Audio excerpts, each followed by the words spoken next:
The reason some people need booster shots, despite the extraordinarily high effectiveness of the vaccines, is because there is a very tiny percentage of people who, if exposed to coronavirus and get a breakthrough infection, are at particularly high risk for poor outcomes. So we're really trying to protect those most vulnerable populations without confusing the general public and suggesting that the vaccines aren't supremely effective.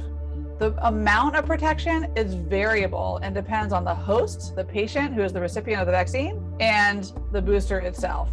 But we know from real-world data that the booster shots do an excellent job at adding that needed protection for our most vulnerable populations.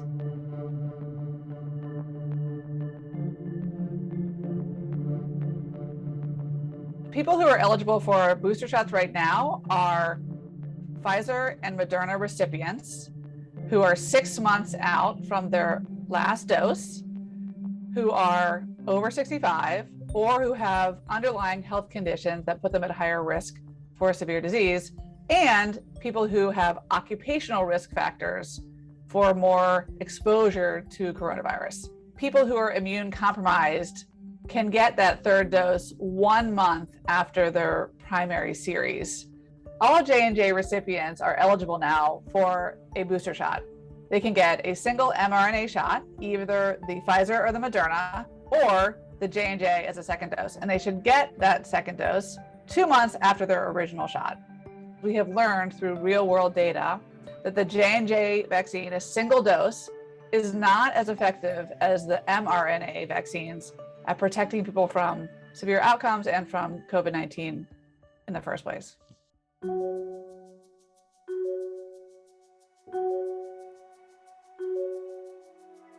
Booster shots are free and are available at most major pharmacy chains, and hopefully soon also at primary care doctors' offices, where I, for example, see patients every day, and where trust is born.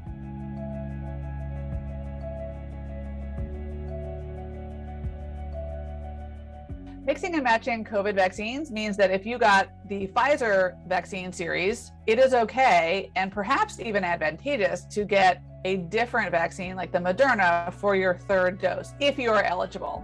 So there's data that does show this sort of choose your own adventure map of what each booster shot does.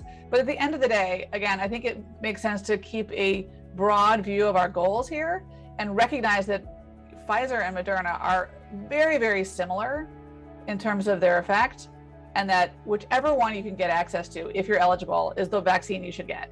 The Moderna booster is half dose compared to the regular original dose of Moderna. And people who've received the Pfizer vaccine or the Moderna vaccine or the J&J vaccine should get that half dose for their third, or in the case of J&J, second shot. Unless, however, you are immune compromised, in which case you should get the full dose of Moderna as your third dose.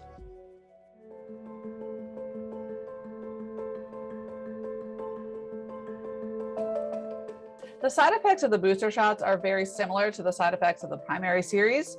There are two main categories. One is local pain, redness, and swelling at the injection site. And number two is fever, body aches, fatigue, if anything, up to a couple days after the shot. Now, it's important to recognize that those side effects are normal, they are expected, and they are evidence of our immune systems working as appropriate.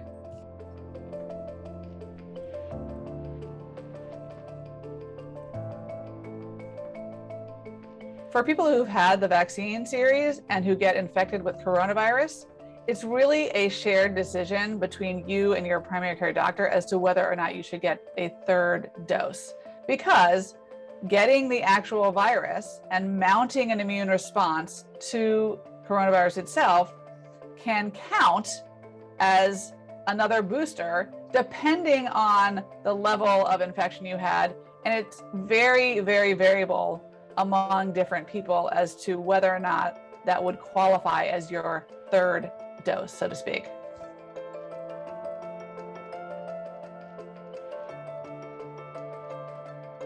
What I'm telling my patients who don't qualify for a booster shot yet have had the primary series is that the primary series does an excellent job of preventing death and severe disease. And at the end of the day, we need to think about the big picture. Coronavirus is here to stay. It is going to be endemic. It is going to be woven into the fabric of our everyday lives. Not that we want that, but once we have been vaccinated with the primary series, we have taken the claws and the fangs away from this virus, and we have turned it into its milder version. So we have to understand that we can't boost our way into COVID-0. We can take away the very threatening potential consequences and then start to redefine health as more than simply not getting COVID.